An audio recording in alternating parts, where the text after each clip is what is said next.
So, welcome back, guys. Moving to the second part of this Google search. So, starting about talking about the conversion action, it is a tool used by the advertiser for tracking the different actions that users are taking on the website.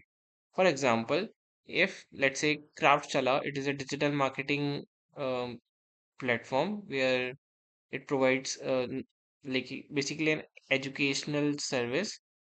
It trained people to know more about digital marketing on the hands-on training on the different modules, starting from the search, then Amazon, then SEO, then programmatic. So, what are the actions that they need to track? Stuff like lead generation, view websites, form fill up, course, page views, workshop form, submission, stuff like that. What if my advertiser is Nika? Then for Nika, what are the conversion actions of the users that they will track? Homepage view, product page view, add to cart, checkout, add to wish list, add payment, add address, purchase, things like that. Now, talking about there are two conversion actions. Let's say now, basically, overall conversion action has been divided into two parts, primary and secondary. In primary conversion action, Google will use this as an optimizing your campaign.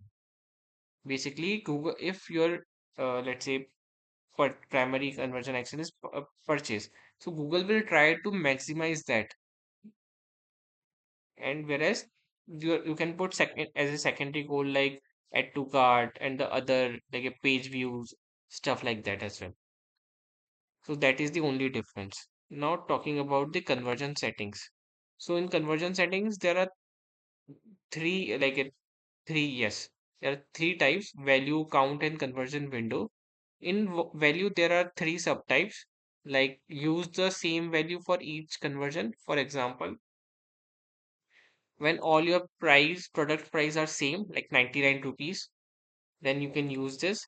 Use different values for each conversion. If your product has different prices like 999 to 999 to 1000 to 400, things like that, then you can use this.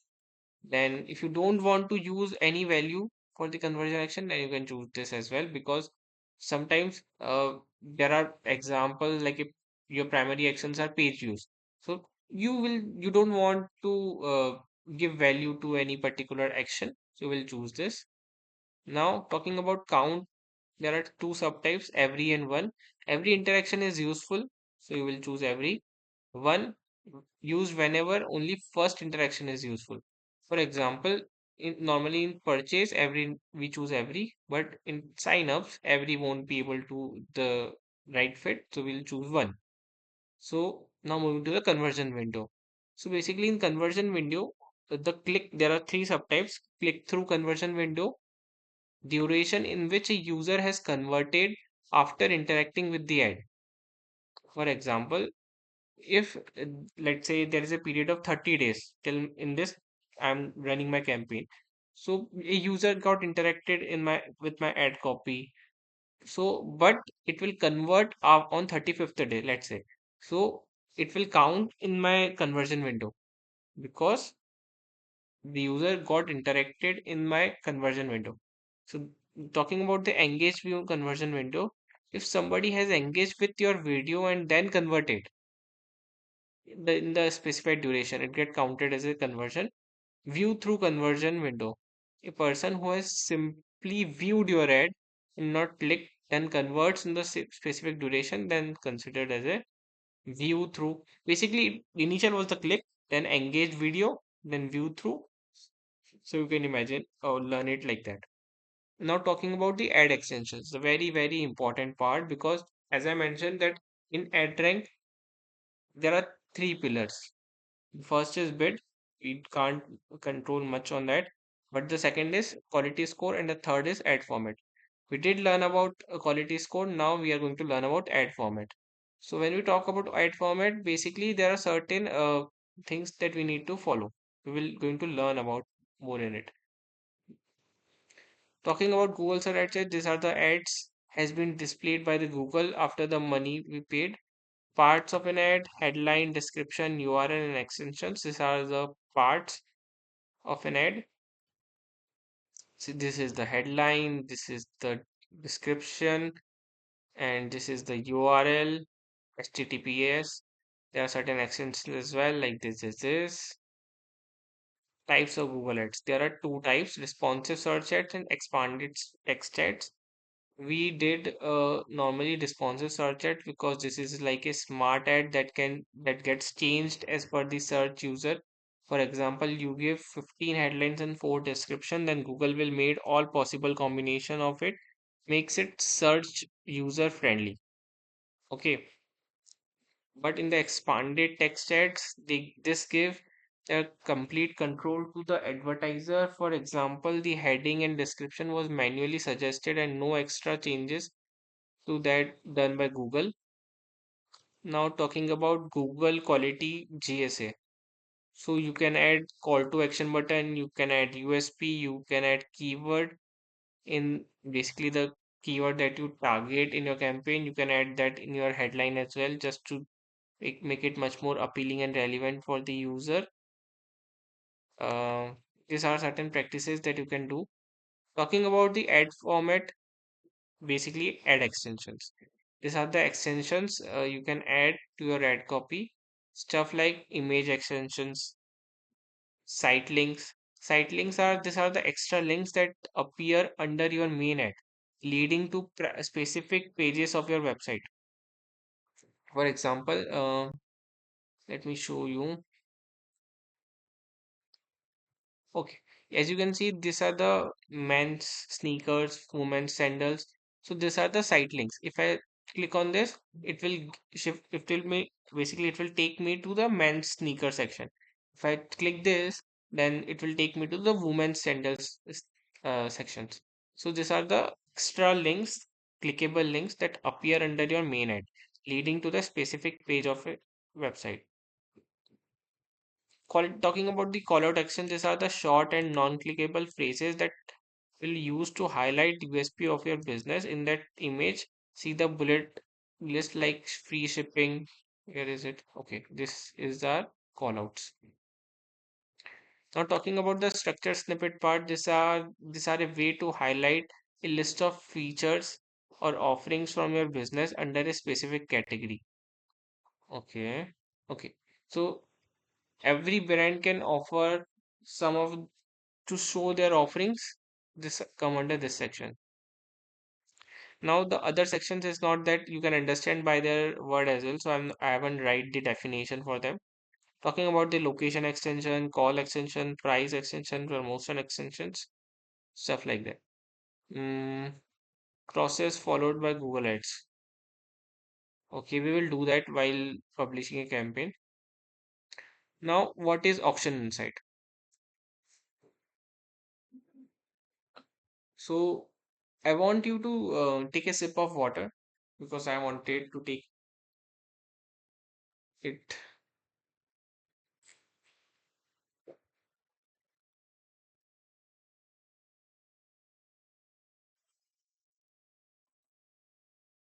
Okay. So basically, many of you guys thinking that I am too fast, but my purpose here, if you want me to take a slow, you can have a speed setting like a you can decrease my speed and then listen because I just wanted to be short, be crisp, be quick so you can get as much knowledge in a very limited time. That is my perspective to be so fast. Talking about the Google auction. Okay, so process by which Google decides which advertiser should be able to show the ad and in which position. That is what ad rank means. So as we understand that ad rank is nothing but just bid into quality score. Bid is the highest amount an advertiser is willing to pay. Quality score rating between 1 to 10 given by Google to the keyword we are targeting in our search campaign. In quality score, there are further three types: ad relevancy, expected CTR, landing page views. Talking about the auction insight, it is a form of report which let you know how you are performing among your other competitors on that keyword. Okay. Analogy like Auction Insight is like a school report card which shows how a Google search ads performing on based on certain given metrics. So there are certain important Google Insight metrics are impression share. Basically, you know impression share, right? So now talking about it, formula impression received divided by total eligible impression. For example, if in my Google Insight report, uh, my let's say I'm running an ad for Nike, so it is showing me 86% of impression share. What does it mean? Out of the total eligible impressions for that keyword, what are the impression I am receiving? Like how many times my ad has been shown? So that is 85 times out of all the 100, every 100 times. So that is what it means. Talking about the overlap rate. How often competitor ad received an ad impression when yours did too? For example, overlap rate when impressions were both A and B showed. For example, Nike as my brand, whereas Adidas is both is showing the ad divided by impressions where A showed. For example, my ad has been shown on 100 times, but there are only 30 times when Nike, like my brand, as well as the Adidas is being shown together. So like 30%. Normally, as an advertiser, we try to keep it as low as possible because I don't want uh it is okay if it is high because that means normally that's I would say that I give us an insight that most of our keywords and our competitor keywords are same. That is what it means. So we try to find out the newer keywords as well. That is why I mentioned initially that we try to keep it as low. Talking about the position above rate, how often competitors ad appear above yours when both upshowed. So this is like a position above rate. Okay. So when your competitor, like for me, Adidas is showing how many times above me divided by times both appear. Let's say 100 times both ads appear, and there are 70 times Adidas ads is showing above mine. So that is something an insight which I get that okay, this brand is showing um, above my ad every time I got appeared with him. So it is performing well. Now I need to go and check in their ad copy, in their website, what are the discounts, USP that they are offering. So that are the insights that I can get from the position above it. Now talking about the absolute top of the page rate, as you know, it is as simple as that. The first position that you are occupying. The last metric is outranking share. How often your ad ranked higher than a competitor. Now it is better. Let's say times A ranked A outrank B. Let's say 80 times uh, I'm ranking above my Adidas. Okay. So out of the total auction A participated in, let's say I participated in 100 auction and there are 80 times I'm ranking better than my competitor. So that is the insight. You can, it is okay if you are not being able to capture, understand it on one go. Just try to read it 3 to 4 times every day. You will get a hang of it. Um, Other than that, yeah, this is also one screenshot. Now talking about the audience. Okay. Affinity audience, people with long-term interest in lifestyles, more about who they are and what they are currently shopping for. Example, home and garden enthusiasts, cricket enthusiasts. Basically, we are targeting people on the basis of interest, travel interest, music lovers, um, things like that. Okay. Talking about the affinity, you create your own affinity audience. Okay, this is the affinity. There are, if for example, gym lovers. Okay, now gym lover is an affinity audience. If I wanted to made a custom affinity of myself, like gym audience plus the person who loves movies. So this is a custom affinity. I am making my own interest type. Okay. Now moving to the third one, in-market audience. Users who are actively researching or intending to buy a product or service. Now, people who are actively searching for something, that is what we come under in-market audiences. So people try to search, use this audience much often. People actively searching for water storage tanks, plumbing fittings, stuff like that. Talking about, we can do made intent for this as well, like a custom intent segment. And the life events are there. Target people going through major life events like marriage, first salary, first job, retirement, grandparents, stuff like that. Now, yeah, there are reports as well. Like there are certain reports. Let's go it. And there is after that, Emacs is there, but I'm okay. I will try to cover it as well as reports. Okay, talking about the first report, performance report, uh, it available at an account level. What it shows? It shows the clicks, impressions, CTR, CPC, cost, and conversions. Basically, talks about your performance as a campaign. Day-to-day health check, see which ad copy is working best, which is giving best CTR. Talking about the search term report, it appears at a campaign level. It talks about, it shows actual search queries typed by users, like what are the search queries that people are searching for and your ads are triggering. So you can add that in your campaign to get better rank, ad rank. Now talking about the auction insight, as we just understand the how we are performing with on the basis with respect to the competitors. So that is what it shows. Talking about the impression share, outranking share, top of the page rate, stuff like that, and quality score report as well. It is available at a keyword level. It gives a quality score from 1 to 10, expected CTR, relevancy, landing page views, helps to understand how our CPC can be under control. Then the demographic report, as the name suggests, it shows how what are the age group, age, gender, parental status, household income.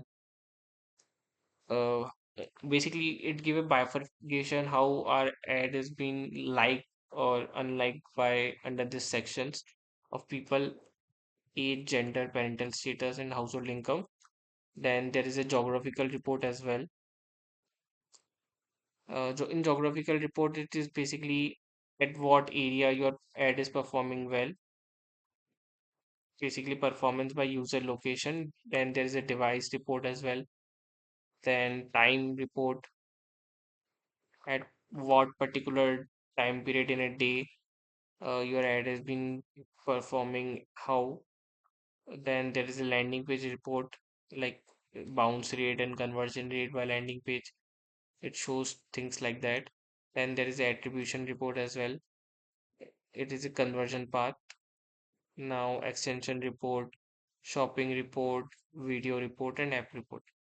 So most of the thing, I think that you got it. Uh, just again,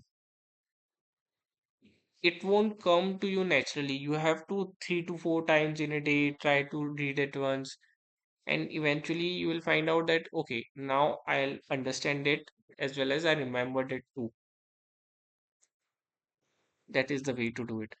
Now talking difference between RSA and RLSA.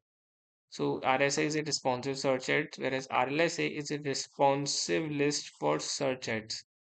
What it does, target specific audiences, people who already visited your website when they search again on Google.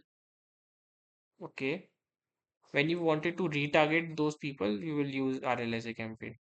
Test multiple ad variations by mixing and matching your headlines. Okay, I got it.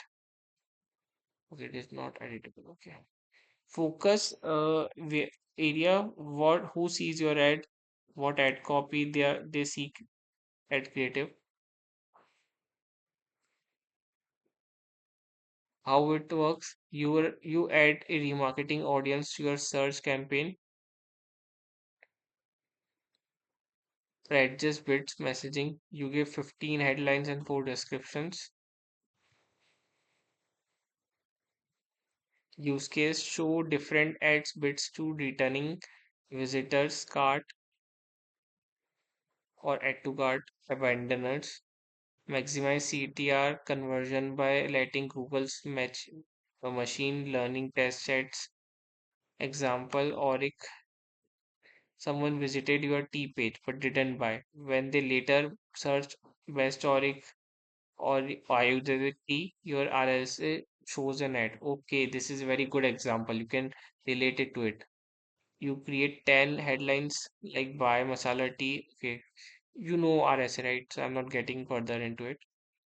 Now, talking about the PMAX campaign, I think that I will take this as a separate video because it is quite important.